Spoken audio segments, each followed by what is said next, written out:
ও মা কি কোৱা মোৰ সমাজ বিজ্ঞান কিতাপখনৰ যাতায়াত আৰু যোগাযোগ পাঠটো পঢ়া হ'ল। মই এতিয়া 10 মিনিট টিভি চাব পাৰোঁনে? চোৱা কিন্তু কাৰ্টুন চেনেল নাচাবা। নেচাওঁ মা, নতুনকৈ ওলোৱা টেকনিকেল MBS চেনেলটো চাম। চোৱা ঠিক আছে মা, ৰিম'টটো পাইছোঁ।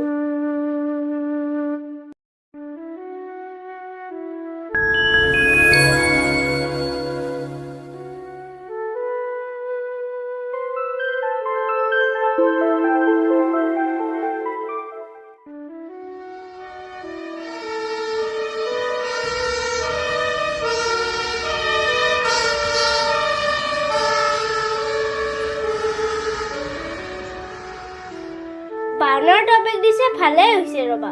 মই যাতায়াত পাঠটোৱে পঢ়ি আছিলোঁ। চোৱা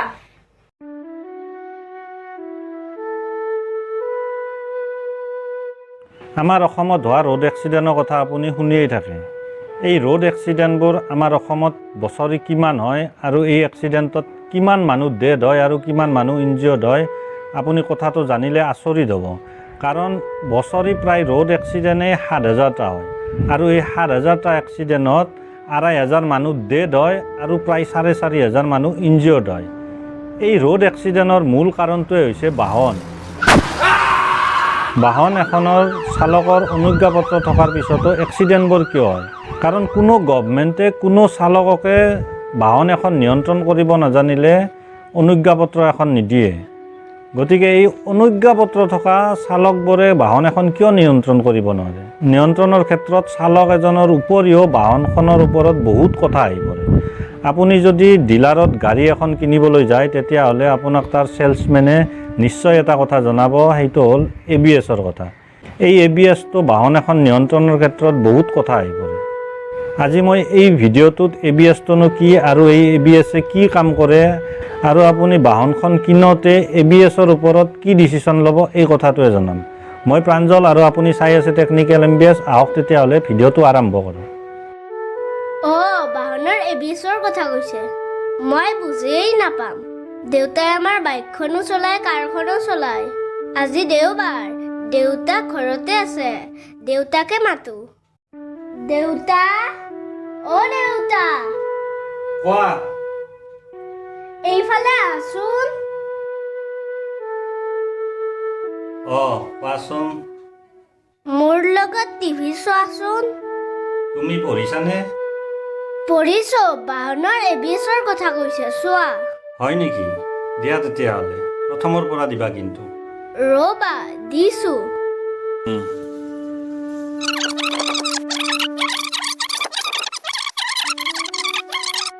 আমাৰ অসমত হোৱা ৰোড এক্সিডেণ্টৰ কথা আপুনি শুনিয়েই থাকে।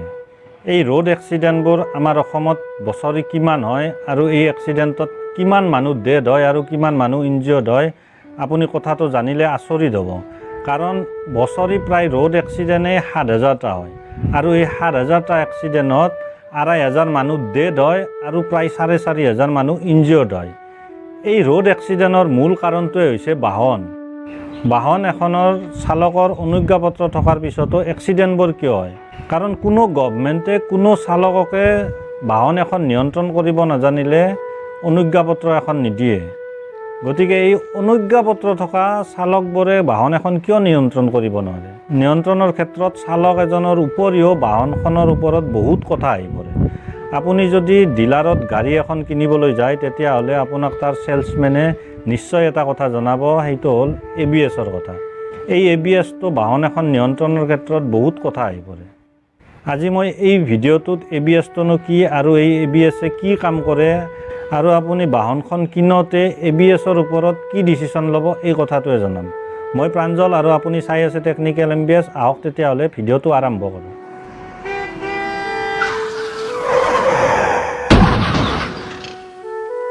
কি ভিডিঅ' যে বনাইছে, কি কৈ আছে? ৰ'বা, ভিডিঅ'টো ৰখোৱাচোন। কিয় দেউতা?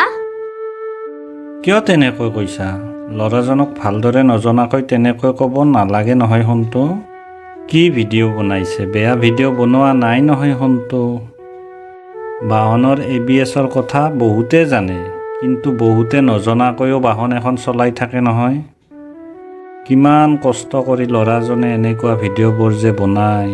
তুমি কেনেকৈ জানা দেউতা? মই ল'ৰাজনক ভালদৰে জানো শুন। জানা? কোৱাচোন কোৱা ল'ৰাজনৰ কথা। ল'ৰাজনে মানুহক খুব ভাল পায়। সকলো মানুহ জনা হোৱাটোৱে বিচাৰে। হয় নেকি দেউতা? যিখিনি কথা ল'ৰাজনে জানে নজনা মানুহক কৈ খুব ভাল পায়। দিয়া এতিয়া ভিডিঅ'টো প্লে' কৰাচোন, আগলৈ চাওঁ। ABSৰ ফুল ফৰ্ম হৈছে এণ্টি লক ব্ৰেকিং ছিষ্টেম। এই ফুল ফৰ্মটোৰ পৰা আপুনি বুজিব পাৰিছে যে ই ব্ৰেকৰ লগত জড়িত এটা ছিষ্টেম। এই ছিষ্টেমটোৱে বাহনৰ চকা লক হৈ যোৱাৰ পৰা বচাই ৰাখে। আপুনি বাইক বা কাৰ এখন চলাই থাকিলে অকস্মাত ব্ৰেক মাৰিলে গাড়ীখনৰ চকা বন্ধ হৈ যাব, মানে চকা লক হৈ যাব। চকা লক হ'লে এনে নহয় যে গাড়ীখন থিতাতে ৰৈ যাব। চকা পিছলি গাড়ীখন আগলৈ গৈ থাকিব আৰু গাড়ীখনৰ ওপৰত আপোনাৰ নিয়ন্ত্ৰণ হেৰুৱাব। আপোনাক মই এটা উদাহৰণ দিওঁ। আপুনি ঘৰৰ এটা আলমাৰি এঠাইৰ পৰা আন এঠাইলৈ ঠেলি নিব। যেতিয়া আলমাৰিটো প্ৰথম ঠেলিব আপুনি বেছি বল প্ৰয়োগ কৰিবলগীয়া হ'ব, আৰু যেতিয়া ই পিছলি গৈ থাকিব প্ৰথমৰ নিচিনা আপুনি সিমান বল প্ৰয়োগ কৰিবলগীয়া নহয়, কাৰণ যিকোনো বস্তু এটা পিছলি থাকিলে তাৰ খামুচি ধৰা শক্তিটো কমি যায়। এই বাহনৰ ক্ষেত্ৰতো একেই। আপোনাৰ কাৰ বা বাইকখন চকা পিছলি গ'লে তাৰ খামুচি ধৰা শক্তিটো কমি যায় আৰু তাৰ ওপৰত নিয়ন্ত্ৰণ কৰিব নোৱাৰা হ'ব। আলমাৰিটোৰ কথা কি ক'লে দেউতা? তুমি দৌৰি খেলি থাকোঁতে কেতিয়াবা ভৰি পিছল খাই পাইছেনে? পাইছে। পিছলি থাকিলে তুমি ৰখাও বুলি ৰখাব পাৰানে? নোৱাৰো। সেই একেই কথাটোকেই ল'ৰাজনে বুজাব বিচাৰিছে। বুজিছোঁ। ইয়াত বাহনৰ ক্ষেত্ৰত বেছি প্ৰব্লেম হয়। আপুনি বাইক বা কাৰ এখন চলাই গৈ আছে, আগত গৰু বা ছাগলী এটা পৰিছে। আপোনাৰ এনেকুৱা পৰিস্থিতি আহি পৰিছে আপুনি ব্ৰেকো মাৰিব লাগে আৰু ৰাইট বা লেফ্ট ঘূৰাব লাগে। যেতিয়া আপুনি ব্ৰেক কৰিব চকা লক হৈ পিছলি গৈ আপুনি ঘূৰাব নোৱাৰিব, ওলোটাকে গৰু বা ছাগলীটোক খুন্দাহে মাৰিব। বাহন এখন ব্ৰেক কৰোঁতে এই চকা পিছলি যোৱাত এণ্টি লক ব্ৰেকিং ছিষ্টেমটোৱে বহুত ইণ্টেলিজেণ্টলি কাম কৰে। এই ছিষ্টেমটোত চেঞ্চৰ লাগি থাকে আৰু এই চেঞ্চৰে চকা ঘূৰা স্পীডটোৰ ওপৰত খবৰ ৰাখে। যেতিয়া ব্ৰেক কৰোঁতে চকা লক হৈ যায়, এই বাহনখনত থকা ব্ৰেকৰ যিটো মেইন কণ্ট্ৰল ছিষ্টেম, এই কণ্ট্ৰল ছিষ্টেমক চেঞ্চৰে চকা লক হৈ যোৱা ডাটাখিনি প্ৰেৰণ কৰে আৰু কণ্ট্ৰলাৰে তেতিয়া চকাত থকা ভালভক কিছু ব্ৰেক ফ্লুইড চাপ মুকলি কৰি চকাটো ঘূৰিবলৈ পুনৰ নিৰ্দেশ দিয়ে, যেনে অন অফ হৈ থাকে। সাধাৰণভাৱে ভাবিলে আচৰিত লাগে, ব্ৰেক কৰাৰ পিছতো যদি চকা ঘূৰে বাহনখন কেনেকৈ ৰ'ব। কিন্তু এই ABSটোৱে ইমান ফাষ্ট কাম কৰে, ই 1 ছেকেণ্ডত 15 বাৰ অন অফ হয়। ল'ৰাজনৰ কথাখিনি বুজিয়েই পোৱা নাই দেউতা। ল'ৰাজনে বেছি ভিডিঅ' বনোৱা নাই নহয়, আৰম্ভ কৰিছেহে। বুজাবলৈ চেষ্টা কৰিয়েই আছে। লাহে লাহে ভালদৰে বুজাবলৈ পাৰিব। অৱশ্যে আগৰ ভিডিঅ'টোতকৈ এইবাৰ ভিডিঅ'টো ভাল পাইছোঁ। ভিডিঅ' এটা বনাবলৈ বহুত কষ্ট কৰিবলগীয়া হয়। আগৰ ভিডিঅ'কেইটাৰ সকলোবোৰ ল'ৰাজনে অকলে কৰিছিলে, কিন্তু মই এইবাৰ কথা এটা জানো। কি কথা দেউতা? এই ভিডিঅ'টোত তোমাৰ নিচিনা সৰু ল'ৰা এজনে বহুত সহায় কৰিছে। হয় নেকি? ভালেই হৈছে দিয়া। নহ'লে ল'ৰাজনলৈ মোৰ বেয়াই লাগিছিলে। আৰু ৰ'বা, তুমি ল'ৰাজনৰ আগৰ ভিডিঅ'বোৰো চাইছা নেকি?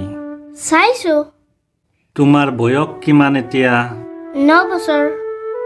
তুমি আচলতে কি চাব লাগে? মোক স্কুলৰ বাইদেৱে কি চাবলৈ দিছে জানা দেউতা? কি চাব দিছে? আমাৰ অসমীয়া স্কুল যে, ইংৰাজী কোৱা শিকাৰ কাৰণে টিভি চালে ইংৰাজী বাতৰি চাবলৈ দিছে। তেতিয়াহ'লে আজিৰ পৰা তুমি টিভি চালে ইংৰাজী বাতৰি চাবা। ঠিক আছে দেউতা। বাহন এক্সিডেণ্ট ভাল ষ্ট্ৰেইট ৰাস্তাত যিমান হয়, টাৰ্ণিংবোৰতো সিমানেই হয়, আৰু বৰষুণ পৰি পিছল হোৱা ঠাইবোৰতো সিমানেই হয়, আৰু নতুনকৈ শিকি থকা চালকৰ কাৰণেও সিমানেই হয়। এই গোটেইবোৰ ঠাইতে বাহন এখন নিয়ন্ত্ৰণ কৰাত ABSটোৱে বহুত সহায় কৰে। দেউতা, আমাৰ দুখনত ABS আছেনে? আমাৰ কাৰখনত আছে, বাইকখনতহে নাই। কিয় ABS থকা বাইক নললা দেউতা? বাইকখন লওঁতে ABSৰ কথা মই জনাই নাছিলোঁ শুন। মোৰ তোমালৈ ভয় লাগে দেউতা। ভয় কৰিব নালাগে শুন। ABSৰ কথা জনাৰ পিছত মই আগতকৈ খুব সাৱধানে চলাওঁ। চাবা আকৌ, ভালদৰে চলাবা। হ'ব শুন। গতিকে এতিয়াৰ পৰা আপুনি বাহন কিনিলে 2 চকীয়াই হওক বা 4 চকীয়াই হওক আপুনি ABS থকা বাহন কিনিব বুলি আশা থাকিল। মোৰ এনেকুৱা ভিডিঅ' আৰু যদি আপুনি চাব বিচাৰে তেতিয়াহ'লে মোৰ এই টেকনিকেল MBS চেনেলটো ছাবস্ক্ৰাইব কৰক। আজিলৈ এৰিছোঁ। ধন্যবাদ। জয় হিন্দ, জয় আই অসম। ছাবস্ক্ৰাইব কৰাৰ কথাই ক'লে, আন একোৱেই নক'লে। ল'ৰাজনে এটা কথা ভালদৰেই জানে। কি কথা দেউতা? যদি কাৰোবাৰ যিকোনো কথা এটা শিকাৰ মন থাকে, শিকিবলৈ আন কোনোৱে ক'ব নালাগে। তুমি ভালদৰে বুজিলানে? কি কথা? ABSৰ কথাটো। মই আগতকৈ ভালদৰেই বুজি পালোঁ। তেতিয়াহ'লে তুমি ভিডিঅ'টো শ্বেয়াৰ কৰিবা। হ'ব দিয়া, টিভি অফ কৰাৰ পিছত মই মোবাইলৰ পৰা শ্বেয়াৰ কৰিম। আৰু মই ভাল পাইছোঁ, মই লাইক কৰিম। কৰিবা, মাৰাৰে ভিডিঅ'টো চোৱা নহ'ল। নহয় দেউতা, মায়ে এই ল'ৰাজনৰ ভিডিঅ' চাই। হয় নেকি? মায়ে কমেণ্টো কৰে। হয়। আৰু মায়ে কি কয় জানা? কি কয়? কমেণ্ট কৰিলে ল'ৰাজনে প্ৰেৰণা পাব। ভালেই তেতিয়াহ'লে। দেউতা, ল'ৰাজনে কি কৰে? ল'ৰাজনে কি কৰে তেনেকৈ ক'বলৈ নোৱাৰি। কিন্তু তুমি এটা কথা জানি থোৱা, যিটো কাম কৰাৰ ইচ্ছা কৰে, কামটো ভালদৰে কৰাৰ চেষ্টা কৰে। তুমি ল'ৰাজনক ভালদৰে জানা ন? হাঁহিছা যে, কোৱাচোন ল'ৰাজন ক'ত থাকে? তুমি মোক প্ৰথমতে ল'ৰাজনৰ কথা সুধিলা, তাৰপিছত ল'ৰাজন কি কৰে সুধিলা, আৰু এতিয়া ল'ৰাজন ক'ত থাকে সুধিছা। এনেকৈ সুধিব পাৰিলা হয়। দেউতা, ল'ৰাজনৰ পৰিচয়টো কোৱাচোন। কোৱাচোন এতিয়া। কোনোবাই তোমাৰ পৰিচয় জানিব বিচাৰিলে তুমি প্ৰথমতে কি ক'বা? মোৰ মাৰ নাম ববিতা কলিতা। তুমি ভুল কৰিছা। পৰিচয় ক'লে তুমি প্ৰথমতে নিজৰ নামটো ক'ব লাগে। এই ল'ৰাজনৰ নাম কি জানা? প্ৰথমতে কৈছাই দেখোন। সম্পূৰ্ণ নামটো নাই কোৱা শুন। সম্পূৰ্ণ নামটো প্ৰাঞ্জল বৰ্মন। তোমাৰ নামটোৱে? দেউতাকৰ নাম ৰামেশ্বৰ বৰ্মন। মোৰ ককাৰ নাম? মাকৰ নাম অনিমা বৰ্মন। মোৰ আইতাৰ নাম? গাঁও পল্লা। মোৰ গাঁও? ডাকঘৰ নামহলা। মোৰ ডাকঘৰ? থানা সৰ্থেবাৰী। মোৰ থানা আৰু কাঁহৰ সাজ বাচনৰ বাবে বিখ্যাত ঠাই। আৰু জিলা বৰপেটা। মোৰ জিলা? এই ল'ৰাজনৰ পৰিচয়। মোৰ লগত বহুত মিল আছে দেউতা। আৰু ল'ৰাজনৰ ভাগিনৰ নামৰ লগত তোমাৰ নামৰ প্ৰায় মিল আছে। কি নাম? তোমাৰ নামটো কোৱাচোন। মোৰ নাম ৰিয়ান কাশ্যপ। ল'ৰাজনৰ ভাগিনৰ নাম হিয়ান ডেকা। ৰিয়ান হিয়ান। মই ভাবিছিলোঁ টিভি অফ কৰি নেওতা মুখস্থ কৰিম, কিন্তু ল'ৰাজনৰ আৰু মোৰ পৰিচয়ৰ কাৰণে খেলি মেলিয়েই হ'ব যেন পাইছোঁ। যোৱা, ময়ো এঠাইলৈ যাবলৈ ওলাইছিলোঁ। টিভি বন্ধ কৰা আৰু ল'ৰাজনৰ নিচিনা তোমাৰ কামটো ভালদৰে কৰাৰ চেষ্টা কৰা। ঠিক আছে দেউতা। মই আহিলোঁ দিয়া। বাই। Bye bye.